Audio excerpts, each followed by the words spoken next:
After we remarried, I started renting out my husband. Whenever his precious first love called him away, I stopped crying. Instead, I started charging him by the hour. It was $100,000 an hour during the day and $200,000 at night. Holiday rates were triple. In just 3 months, my bank account swelled by nearly $20 million.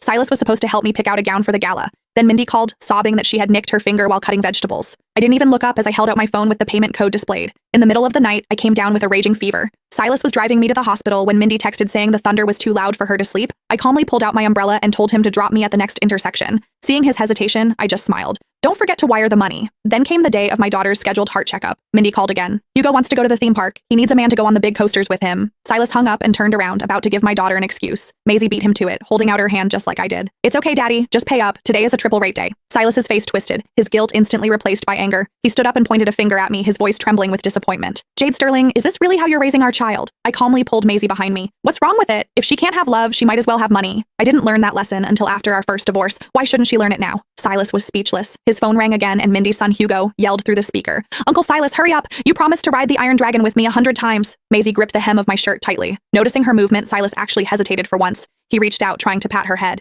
Be a good girl, Maisie. Go to the clinic with Mommy today. Once you're better, Daddy will take you to the park, okay? Maisie ducked away from his hand and blinked her large eyes. It's fine, Daddy. Just give me the money. Silas's face darkened completely. Jade? You and your daughter can keep playing these sick games, he spat as he stormed out. You're both absolutely impossible. The front door slammed shut, vibrating through my very soul. Maisie tugged on my arm and showed me her smartwatch. Mommy, Daddy sent a lot of zeros this time. Is this enough for Maisie's surgery? Looking at her pale face, I fought back my tears and pulled her into a tight hug. It's enough.